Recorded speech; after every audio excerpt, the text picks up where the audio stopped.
Hey guys, welcome back to Clubhouse Kids. So I'm excited to share with you today another preschool math video. In this video, I will be sharing how I teach shapes to my preschoolers. So I am a multi-aged classroom, meaning I have most of my students from the time they are babies up until they go off to kindergarten. So once they get to preschool, we focus in a little bit more about the shapes and not just identifying the shapes, but also being able to name shape attributes, being able to find shapes in the world around them. Whereas in my younger years, so once the kids are like toddlers and twos, in my program, we do a shape of the month, and that is teaching the kids to be able to identify the shape or find the shape in our classroom or color the shape.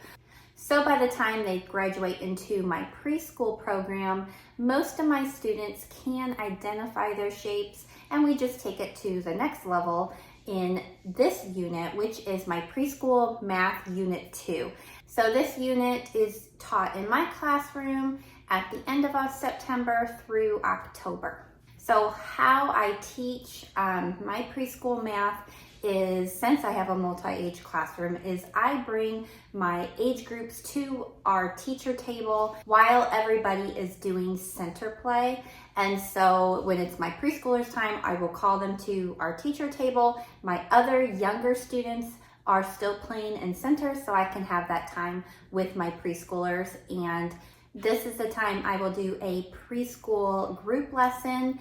And then when they go back to centers, they can choose to play and explore in our preschool math center. So my younger students, this is not a center that they play and explore in. It is only for my preschoolers. And if you are a multi-age classroom, you know that that can be very special. And so that really encourages my older kids to go to this center and see what it's about, because they're the big kids and the little kids aren't allowed in this center. So my math lesson itself has 4 components. And so those 4 components really build a great math foundation with my preschoolers. So the first thing is movement. So math, we do movement for the M, all together for the A, teacher table for the T, and then hands-on for math center. So the first component is a movement. So the first thing that we will do when we start math is we do some type of movement exercise to get them moving, get them excited about math time. So with teaching about shapes, what I do for our movement is we focus on one shape per day through the shape unit. So if we are learning about circles, I will take painter's tape and make a big circle in our classroom. We will turn on music and they will dance around the circle. If we're learning about squares, I make a big square out of painter's tape and the kids dance around the square, and so on. So this just gets everybody excited about math. And then we go into the A all together. And that is, we all sit together and we have a more formal lesson. So if the shape of the day that we're talking about is circle, after they dance around the circle, we'll identify, what shape is this? It's a circle. We will either sing a song about circle. A circle's like a ball. A circle's like a ball. Round and round it never stops. A circle's like a ball. And so we talk about the attributes of the circle. So that's just taking the kids to the next level of asking them, like, how do you know it's a circle? I will have the kids make a big circle in the air, and then we go on a shape hunt in our classroom. I have a whole bunch of shape flashcards. So I will find all of, the circle flashcards, and before our lesson starts, I will have these hidden all around our classroom. And then I will also put a couple shape flashcards out and about that are not circles. And then I say, let's go on our shape hunt. I like to have at least one shape card that the kids can find per student. So if I have 4 learners, I will hide 4 circle flashcards. If I've got 5 learners, I will have 5, and so on. Just so everybody has a chance to find a card and bring it back to our group. And so I'll say, let's go on a shape hunt and let's go find our circles. And so they go out and they find the circles and they bring them back to the group, and we identify the shape. If somebody brings back a shape that's not a circle, we'll say, oh, that's not a circle, this is an oval. So we put this one back and they run around and they try to find their circle. So I do that with each one of the shapes. The kids love going on a shape hunt. So if we're talking about rectangles, I'm finding rectangles, and so on. And then after that, we go into our teacher table time for shapes. I like to use Play-Doh mats, and so the kids are creating the shape that we're talking about out of Play-Doh. So whatever shape we're talking about for the day, so if it's squares, then we are getting the Play-Doh and they are making squares with the Play-Doh. And then they have a worksheet. So I have a worksheet to go along with each one of the shapes. And so with this one, if we're talking about squares, they're going to connect the dots to create the squares. They're going to color the square, and then they're going to go and color the objects on the bottom that are squares, and then leave the ones that are not colored. So that's how movement altogether in teacher table works for shapes.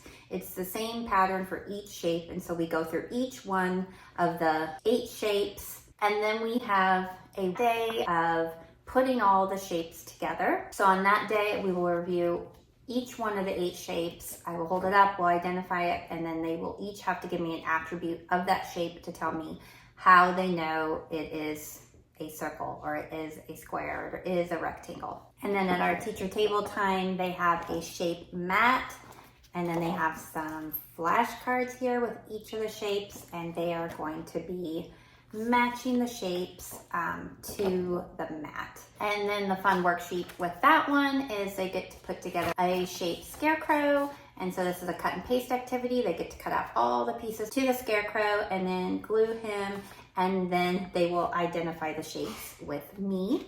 So in my math unit 2, it is shapes and sorting. So shapes is lessons 1 through 9 in my teacher book.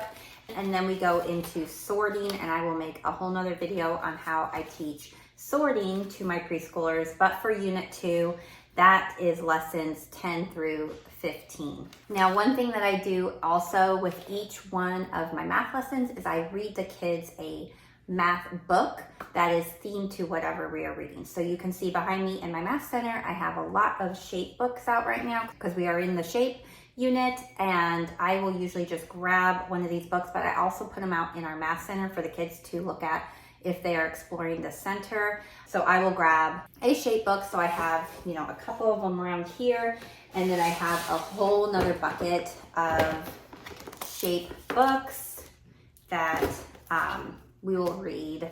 So I will usually just grab a book, and then we will just read that book to kind of end our teacher table time. And then the last part of my lesson plan is the H in math. So that's our hands-on learning. So that is our math center. I change up the activities in the math center every single week. So for preschool math, we do 3 lessons a week. So I do not do a new lesson every single day. So usually from us, we do something on Monday, Wednesday, and Friday. And then they have the option of playing in this math center all 5 days. And so every beginning of every single new week, I change out the activities that we are doing. For our shape activities for hands-on learning, I will share with you what I use. Some are printables that are included in this math unit, and some of them are just learning toys that I have gotten from, Target or Amazon, or just collected throughout the years of teaching preschool. So for this week in my Math Tub 1, I have shape clip cards, and that is the kids will take a clip card and then match the shapes to the object. So this is a rectangle, and then they will take a clothespin and match it to the rectangle down on the bottom. So there's a whole bunch of cards for them to do that. In my Math Tub 2, I have a shape puzzle from Melissa and Doug, some of the pieces down there, and then they can just do this puzzle. In Math Tub 3 is some matching cards. So they're matching the candy to the pumpkin, so like that. So that's for each of the shapes. And then in Math Tub 4, I have shape cupcakes. So this is circle, rectangle, so each of the shapes.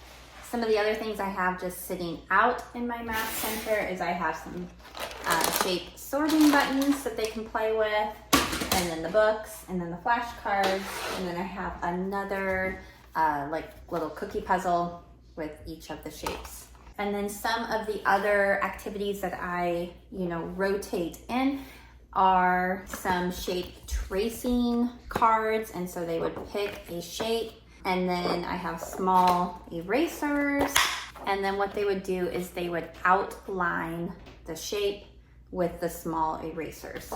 I also like to pull out tangrams and use this in one of my math tubs. My kids love tangrams.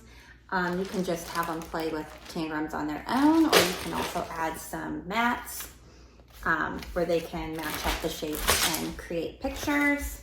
Another one that they love are the shape driving mats. And so I have one for each one of the shapes. And so they have a little car in that math tub, and they get to drive the car around the road. And it's similar to what we do in our movement exercise, where we are, running around the circle or jogging around the circle or dancing around the circle, kind of before we start our math lesson. So they really enjoy and like that one. I also have some shape flashcards and then a whole bunch of object cards, and the kids will match 2 object cards with each one of the shapes. And then I can also use this activity again with real objects, and so I will grab 2 heart-shaped, toys or something that I have in the classroom, 2 oval-shaped toys, 2 square-shaped toys, and put all that together. And then they can also match real objects to the flashcards as well. So that gives that learning activity 2 different ways that you can do it. Okay, so I think that covers most of the activities that I use for my Shape Math Center. In my teacher's guide, I do have all of the printable ones that you can choose from, and I think I shared all those. And then I also have my favorite toys, learning toys that are for shapes that I use as well. And so what I like about this curriculum is that you can use whatever you want, because I know we all have different materials in our classrooms, different things we have all accumulated throughout the years. And so for my math center, I have our lessons 1 through 3, 4 through 6, 7 through 9, and then the next one starts sorting.